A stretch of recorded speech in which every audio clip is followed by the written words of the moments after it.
백 요약사. 흑약사님 안녕하세요. 그동안 잘 지내셨어요? 네, 덕분에 아주 잘 지냈습니다. 네, 이번에는 약국에서 파는 진통제에 대해서 좀 알아볼 생각인데요. 네. 보통 아프면 약국에서 진통제를 많이들 사 드시는데요. 생각보다 본인이 먹을 향을 잘 모르고 드시는 경우가 있거든요. 네, 알고 먹으면 좀 더 효과적으로 먹을 수 있는데 말이죠. 그리고 혹시 모를 부작용도 예방할 수가 있고요. 다음 시간에는 각 통증을 효과적으로 케어하는 방법들도 알아보도록 하겠습니다. 네, 잡히지 않던 생리통, 두통, 근육통 저희가 전부 해결해 드리겠습니다. 약국에서는 통증을 잡을 수 있는 도구들이 많습니다. 물론 진통제도 있고요. 사실 진통제라고 하면 조금 부정적으로 생각하시는 분들이 있어요. 네, 자료화면 한번 보시죠. 예, 김예건님 약 나왔습니다. 예, 오늘 아침, 점심, 저녁 3번 밥 먹고 드시고요. 네네. 요거 아픈 거 통증 잡아주고 염증 잡아주는 약이거든요. 네.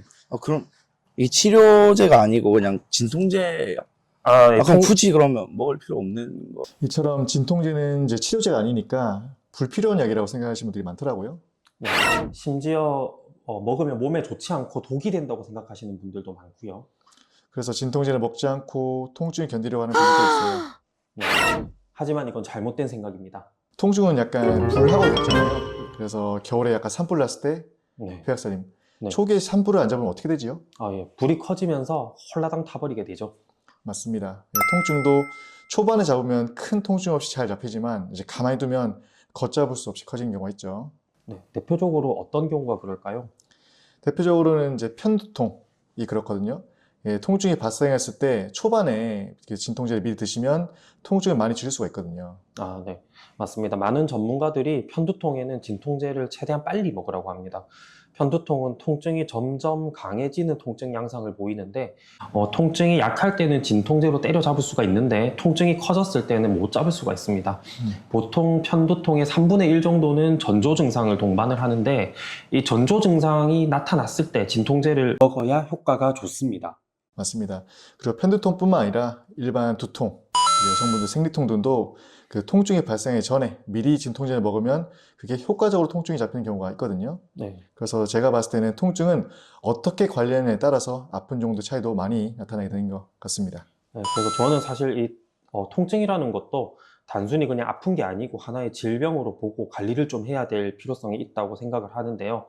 아까 산불하고는 다른 게 통증 같은 경우는 산불이 한번 났던 자리는 오히려 이후에 불이 또 났을 때 조금 더 강하게 불이 나는, 그러니까 통증이 좀 더 심하게 발생하는 그런 경향이 있습니다. 그러면 이제 이게 이 통증 이론을 말씀하신 건가요? 네, 맞습니다. 네. 통증은 냄새를 맡는 것처럼 오랫동안 노출된다고 해서 마비되는 게 아니고 오히려 통증을 더 강하고 오랫동안 느끼게 됩니다. 따라서 통증은 참으면 참을수록 점점 더 많이 아프게 되는 겁니다. 이쯤에서 특별 게스트를 모셔서 중간 요약 한번 하고 갈게요. 항백 요약견. 자, 오늘은 항백 요약견들하고 퀴즈 겸 요약을 진행을 해보도록 하겠습니다. 자, 첫 번째 퀴즈는 통증은 참으면 참을수록 덜 아프게 된다. 누가 맞춰볼래? 항견이 빨랐어요. 항견. 황견 대답해 보겠습니다. 통증은 참으면 참을수록 더 많이 아프게 됩니다. 그러니까 이거는 틀린 말입니다. 그렇다면 조금이라도 아픈 증상이 있으면 약국에 가서 진통제 사 먹는 게 맞는 걸까요? 네, 근데 그렇진 않습니다. 한 달에 10일 이상 진통제를 먹어야 할 정도로 통증이 심하신 분들의 경우는 병원에 가서 의사 선생님하고 상담을 해서 근본적인 치료를 하고 약을 처방받아 드시는 게 좋습니다. 맞습니다. 두통의 경우는 한 달에 10일 이상 진통제를 먹을 경우 오히려 medication overuse headache에 빠질 수 있거든요. 네, 메디케이션 오버유스 헤데이크라는 건 약을 많이 사용해서 약 때문에 오히려 두통이 더 심해지는 거를 말씀하시는군요. 맞습니다. 그래서 진통제를 한 달에 10일 미만으로 먹어서 잡힐 정도의 심하지 않은 통증이라면 미리 진통제를 먹어서 초기 진화를 하시는 게 좋을 것 같습니다. 네, 맞습니다. 어떤 종류의 통증에 미리 진통제를 먹는 것이 효과적인지는 뒤에서 알려드리도록 하겠습니다. 하지만 이제 아프다고 무조건 진통제를 먹으면 안 될 것 같은데요. 그 진통제를 먹으면 안 되는 경우가 그런 게 좀 있을까요? 아플 때 왜 아픈지 모르는 경우는 그냥 무작정 진통제를 먹을 게 아닙니다. 예를 들어가지고 갑자기 막 가슴이 아프다. 이거는 병원에 가야 될 일이죠. 왜냐하면 요 가슴이 아프고 이런 거는 심근경색처럼 되게 치명적인 병의 징후일 수도 있기 때문에 네네 그렇습니다. 이유 없이 배가 아픈 경우도 역시 병원에 가는 게 좋을 것 같아요. 맹장염 같은 질병, 이게 초기 증상일 수도 있거든요. 아 맞습니다. 예.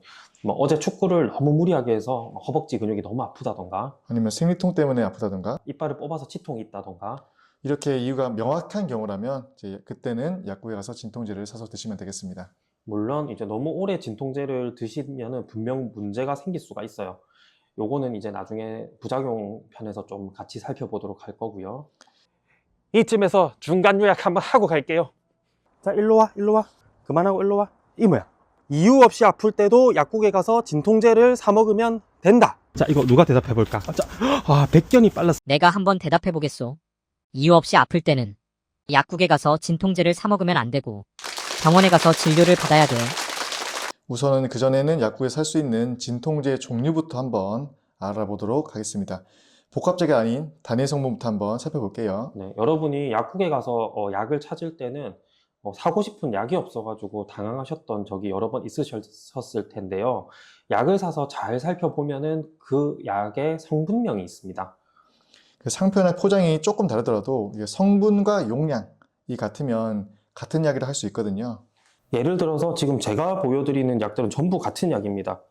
덱시부프로펜 300mg으로 액상 연질 캡슐의 제형까지 모두 동일합니다. 그러니까 요거는 전부 효과도 다 똑같겠죠. 여기 터논, 이젠6 프로, 솔루펜, 페인엔젤 프로까지 해가지고 전부 다 똑같은 약입니다. 처음에는 조금 어려워도 성분명을 익혀보는 게 좋습니다.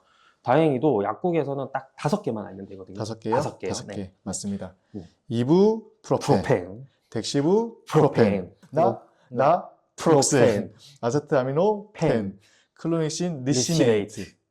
아스피린은 없나요? 아스피린은 위장장애가 심하고 치료의 부작용도 커서 저는 거의 안 드리고 있어요. 네, 사실 저도 좀 안 드리고 있긴 합니다. 자꾸 성분명으로 이야기하니까 어려운데요. 실물을 한번 보면서 이야기하면 어떨까요? 자, 여기 앞에 각 성분별로 제품들 하나씩 꺼내와봤습니다. 여기 제품들 앞에 보면 그 제품이 어떤 성분이 나와 있거든요. 이 덱시부프로펜이라고 적혀 있습니다. 이 친구 같은 경우는 밑에 좀 작은 글씨지만 나프록센 이렇게 있습니다. 혹시 안 보이시면 혹시 모르니까 제가 한번 보이실려나 모르겠네. 그리고 또 여기 보면은 우리 잘 아는 타이레놀 보면은 밑에 아세트아미노펜이라고 성분명이 적혀 있는 걸 알 수가 있고요. 그 다음에 또 이제 이부프로펜의 대표적인 약이라고 할 수 있는 에드빌 여기 보면 역시 또 이부프로펜이라고 이렇게 성분명이 적혀 있는 걸 알 수가 있습니다. 그리고 클로닉신 리시네이트 같은 경우도 보면 이렇게 클로닉신 리시네이트라고 성분명이 적혀 있는 거를 알 수가 있습니다. 네, 이 성분들은, 이 전체 제품 성분들은 크게 두 가지로 분류할 수 있습니다. 해열 진통제가 있고 소염 진통제가 있습니다. 해열 진통제는 이제 열을 떨어뜨리는 해열 기능이 있고, 그리고 이제 통증을 잡아주는 진통 기능이 있습니다. 소염 진통제는 해열 기능과 진통 기능도 갖고 있는데, 거기다 더불어서 염증을 가라앉히는 소염 기능도 갖고 있어요. 염증이라는 것은 무엇을 말하는 거죠? 네, 우리 신체가 손상을 입거나 병원균이 침입을 했을 때 일어나는 반응이라고 할 수가 있는데, 다친 부위가 자꾸 붓고 열이 나고 이것 때문에 통증이 일어나게 되는 그런 경험을 다들 하셨을 건데, 이런 걸 염증이라고 합니다. 소염 기능이란 건 붓고 열나고 그런 염증 반응을 줄이는 것을 말하는 거군요. 그러면서 자연스럽게 통증도 줄어들게 되는 거고요. 예, 맞습니다. 자, 제가 이 5가지 성분들을 분류를 한번 해보겠습니다. 요 아세타미노펜만 해열 진통제에 속하고요. 나머지 모든 약들은 소염 진통제에 속하겠습니다. 네, 맞습니다. 자, 이제 분류는 다 되었고 가장 효과가 약한 성분부터 말씀드리겠습니다. 물론 치통이냐, 관절통이냐 등 어디가 아프냐에 따라서 개인에 따라 그리고 효과는 다르게 나타날 수 있지만 일반적으로 하루 최대 용량을 먹었다고 할 때 순위판 보이시죠? 네. 두구두구 네. 꼴등은 바로 아세트아미노펜입니다. 네, 바로 유명한 타이레놀이죠. 자, 요게 4등 칸에다가 붙이겠습니다. 참고로 요렇게나 많은 약들이 전부 아세트아미노펜 성분입니다. 같은 성분의 약들이 많은 회사에서 나오고 있습니다. 그 아세트아미노펜의 효과가 제일 약하다고 하셨는데 사실 제일 유명한 약이 타이레놀이잖아요. 그 제일 약한 약이 가장 널리 쓰이는 이유가 있나요? 네, 그거는 아세트아미노펜이 가장 안전한 약이라서 그렇습니다.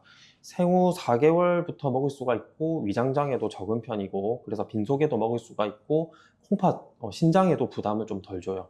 오늘 소개해드린 약들 중에 아세트아미노펜만 유일하게 빈속에 들 수 있고 나머지 소염 진통제들은 가급적 식사를 하시고 드셔야 되겠습니다. 네, 그런데 아세트아미노펜 성분은 간이 안 좋으신 분들은 조금 조심해야 되잖아요. 아, 맞습니다.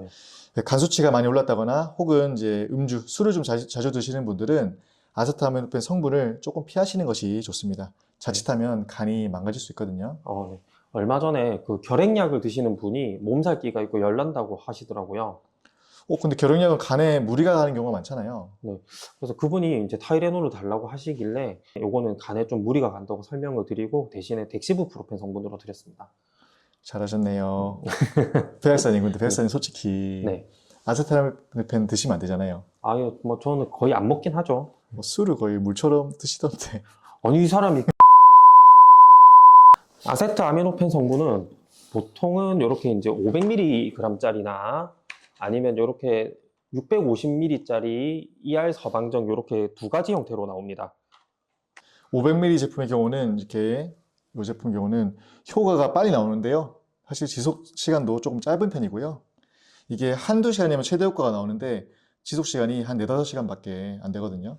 반면에 이게 650ml짜리 보이죠? 최대 효과가 사실 3시간 정도에 일어납니다.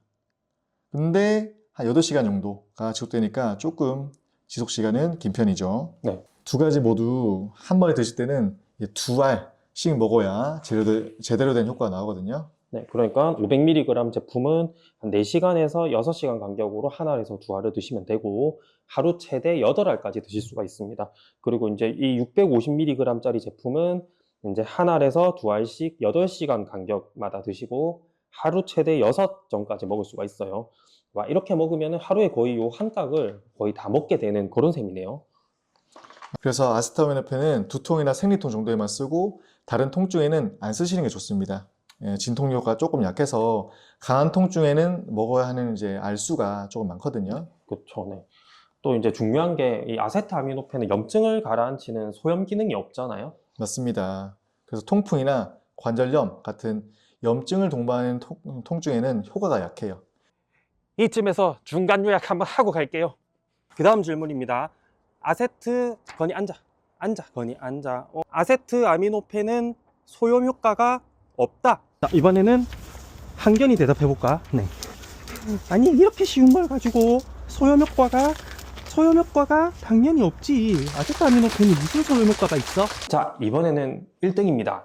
1등은 바로 나프록센. 네, 나프록센 1등 칸에 이렇게 딱 붙이겠습니다. 참고로 또 요렇게나 많은 이 약들이 전부 다 나프록센 성분입니다. 여기 나프록센의 효과를 보여준 자료를 준비했습니다. 자, 이 자료들은 이제 통풍 환자에서 소염 진통제들의 효과가 어떻게 나타나는지에 대한 메타 분석 자료인데요. 수치가 약간 밑으로 낮을수록 통증 효과가 더 좋다는 것을 의미합니다. 여기 탁센 보시면 얘를 아침에 2알, 저녁에 2알, 하루 2번 먹으면 딱 1000mg이 되거든요. 이때는 어떻게 되냐면 그 통증 수치가 마이너스 0.39로 이 정도인데 이게 0.39라면 0.37인 이부프로펜보다는 수치가 조금 낮아요. 마이너스 0.39인 나프로센이 마이너스 0.37인 이부프로펜보다 진통 효과가 더 좋다 말하는 건데 이부프로펜은 2400ml를 먹어야 마이너스 0.37이라는 진통 효과를 보이는데 사실 우리가 2400ml 먹게 되면 되게 힘들어요. 이 알수를 거의 12알을 먹어야지만 사실 쉽지가 않죠. 하지만 나프로센은 이렇게 딱 4알만 먹으면 딱 1000mg이니까 요 12알 먹는 것보다는 이제 먹기가 어렵지 않습니다. 그래서 나프로센 효과를 이부프로펜보다는 또 위로 정했습니다. 요 통풍에서의 통증 감소 효과 하나만 가지고는 나프록센이 이부프로펜보다 효과가 좋다라는 결론을 내리기는 이제 쉽지가 않아서 그래서 여기 자료를 하나 더 준비했습니다. 자, 요 자료는 그 무릎과 엉덩이 골관절염 환자에서 소염 진통제 효과의 크기가 어떻게 나왔는지를 연구한 메타 분석 자료인데요. 여기 보면은 나프록센 1000mg이 마이너스 0.4로 나왔습니다. 그리고 이부프로펜 2400mg가 마이너스 0.42로 나왔어요. 그래서 여기서는 이부프로펜이 효과가 조금 더 좋게 나왔습니다. 아까는 나프록센이 조금 더 좋게 나왔었는데, 근데 뭐 아주 큰 차이는 없었고요. 하지만 이부프로펜이 1200mg 먹었을 때 수준에서는 마이너스 0.3으로 나프록센보다 효과가 떨어지는 걸 알 수가 있습니다. 그리고 파라세타몰, 즉 요 아세트아미노펜 같은 경우는 효과가 많이 떨어지는 것을 알 수가 있어요. 마이너스 0.16, 마이너스 0.18 이런 식으로 요 500mg짜리 6알이나 8알, 3000에서 4000 정도 먹었을 때도 앞에 이부프로펜이나 나프록센을 먹었을 때에 비해서 효과가 많이 떨어졌습니다. 그 나프록센 1000mg이 아까 말씀하셨던 거랑 이부프로펜 2400mg 하고 효과가 비슷하잖아요. 네, 그렇죠. 네.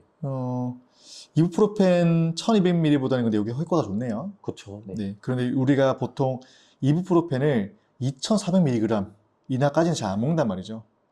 그래서 이제 나프록센 효과가 더 좋다고 결론 내릴 수 있겠네요. 네. 그럼 나프록센 제품은 어떻게 먹으면 될까요? 네. 오늘 좀 일을 빡세게 했더니 머리가 아파가지고 지금 먹어야겠습니다. 잠깐만요. 백상 혹시 오늘 네. 식사는 하셨어요? 네. 나프록센 성분은 이제 위장장애 때문에 그렇게 식사 안 하고 드시면 안 됩니다. 이 사람이 뭘 보고 방금 밥 먹고 왔거든요. 네. 저 이거 나프록센은 아침에 2알 먹고 저녁에 2알 먹고 밥 먹고 2알씩 이렇게 먹으면 되고 하루 최대 5알까지 먹을 수 있다는 거를 당연히 알고 있죠. 백사님, 나프록센 성분은 약의 그 지속 시간이 되게 길기 때문에 아침 저녁으로 하루에 2번만 먹어도 되는 게 큰 장점이 알고 계시죠? 예, 맞습니다. 약국에서 파는 진통제 중에서 나프록센만 유일하게 아침 저녁으로 2번이죠. 다른 건 다 3번이고요. 맞습니다. 다른 성분들은 모두 아침, 점심, 저녁 3번을 다 챙겨 먹어야 되죠. 또 점심에도 약을 먹는 게 사실 귀찮은 일입니다. 네. 근데 백약사님, 이 약을 보면 그 좀 투명한 캡슐이잖아요. 이게 투명한 캡슐 안에 이제 액상으로 된 약이 이렇게 들어가 있어요. 이게 근데 요즘 보면은 이런 식으로 제작된 그 개발된 약들이 많더라고요. 왜 이렇게 약을 만든 걸까요? 네. 이렇게 만든 약의 형태를 액상 연질 캡슐이라고 하는데요. 이렇게 약을 먹게 되면 일단 흡수가 빠릅니다. 흡수가 빠르니까 효과도 빠르게 나타납니다. 이 자료를 보면은 이부프로펜 알약하고 액상 연질 캡슐을 먹었을 때 효과 나타나는 거를 나타낸 그래프인데요. 알약을 먹었을 때에 비해 가지고는 액상 연질 캡슐을 먹었을 때 조금 더 그래프가 이렇게 아래로 내려가면서 효과도 조금 더 빨리 내려가고 통증 감소도 더 많이 되는 거를 알 수가 있습니다. 알약은 보통 사람에 따라 흡수율이 다르게 나와서 어떤 사람한테는 효과가 좋게 나오고 어떤 사람한테는 효과가 덜 좋게 나오죠. 이렇게 연질 캡슐을 만들게 되면요, 사실 효과가 균일하게 나옵니다. 플러스로 이제 목 넘김이 좋아서 먹기도 좋고요. 또 보는 사람에게 여기 색깔 때문에 그렇지만 뭐 청량감도 좀 주게 되죠. 그런 말 있잖아요. 먹기 좋은 약이 효과도 좋다. 아니 그런 처음 듣는 말이긴 한데요. 아무튼 같은 성분의 같은 용량이면 웬만하면은 이런 액상 연질 캡슐 형태로 먹는 게 좋겠습니다. 이쯤에서 중간 요약 한번 하고 갈게요. 약국에서 파는 진통제 성분 중 나프록센만 1일 2회 복용이다. 나프록센만 1일 2회 복용이다. 자, 이거 누가 대답해 볼까? 이번에도 한견이 대답해 볼게. 자. 당연하지. 약국에서 파는 성분 중 나프록센만 1일 2회 복용이지. 한견 잘 맞췄어요. 네. 한견 잘 맞췄으니까 먹자. 액상 연질 캡슐 제형의 약효는 더 빨리 나오지만 효과의 크기는 똑같다. 자, 이번에는 100견만 남았으니까 100견이 대답을 해볼까? 자. 효과가 빨리 나오는 건 맞는데 효과의 크기는 변하지 않아. 아이고, 안타깝지만 이번에는 틀렸다. 100견. 효과도 더 크게 나와. 100견. 액상 연질 캡슐의 효과도 더 크게 나온다.